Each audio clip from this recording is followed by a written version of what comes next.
This is a Skymaster USA F-16. It is 1/5 or 1/6 scale. It's powered by a JetCat P200 motor, and I use Alpha radio equipment. And I just want to explain to people that's a real jet too. It's not a fan jet. No, it is a real jet, isn't it? It is a single-stage turbojet engine in like a late 1950s J59 style engine.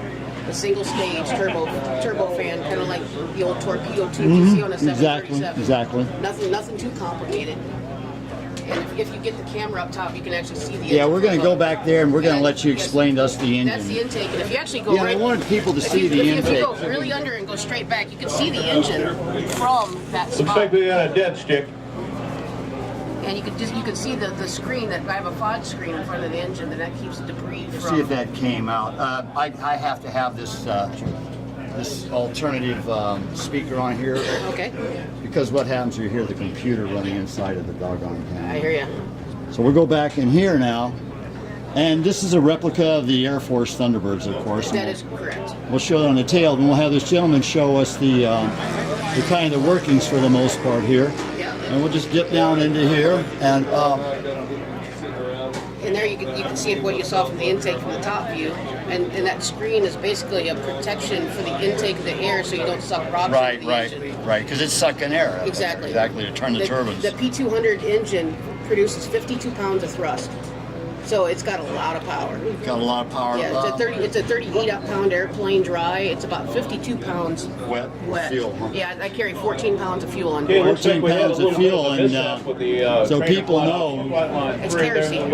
It's kerosene because the jet engine is kerosene. Yes, I can run Jet A fuel, but it stinks. But Kerosene's just better. And then tell people you measure pounds in jet aircraft instead of gallons. Correct. Point I wanted to make. That's very important. And actually, we do measure it in ounces as well. Right. But when you start dealing with the volume of fuel that I have in here, it's easier to see it in pounds. Pounds. Okay. And why is the 5 upside down? Just for because this one is the demo aircraft for the F-16 for the Thunderbirds, and they do a demonstration with plane number 1 where they do a mirror image, and this airplane does an inverted pass with the gear, and you can, with an inverted pass, you see the 5 upright. Are we going to get to see you fly it today? Yeah, oh yeah. Well, it looks like we got a dead stick on the other airplane. Cool, I'll make sure I get it for everybody. What time do you think you'll be flying? This will be on YouTube. In a little bit. Cool. Very cool. This will all be on YouTube. Okay. All right.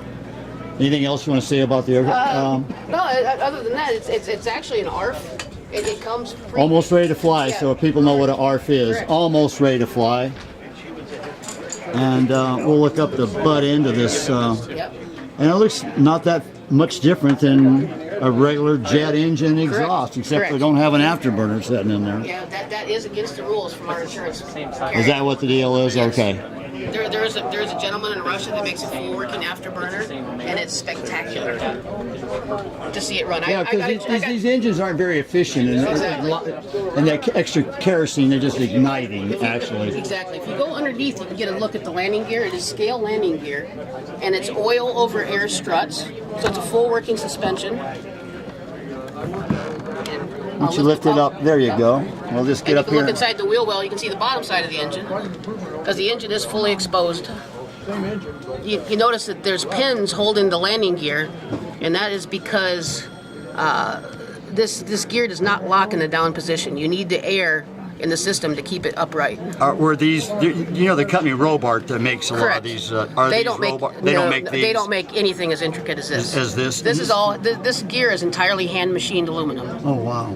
And then it's a steel plunger inside the strut. Okay. And it's built just like a full scale strut. Right. Where you have an oil reservoir, and then you have an air bladder on top of it. So it's hydro. How would you call it? Hydro air? They just call it air over oil. Air over oil. Yeah. Okay. It has pneumatic disc brakes. It's got a triple caliper disc brake pad setup. And let's just keep going here. They're very effective on the brakes, to the point you have to watch it, otherwise you'll flat spot your tires. Oh really? It will skid. And we'll get up here and see the Yeah, you can see the retracts on both gear. They actually the wheels have to fold to come up in the fuselage, just like a real plane. Just like a real and plane. And it's got the full mechanism that the whole gear rotate and pivot at the same time. See what that view? We're getting that Yep. too. Cool. And you can see here that you have. And yeah, let's it's work that up and down. It's a Show working the people strut. what the working strut is working there.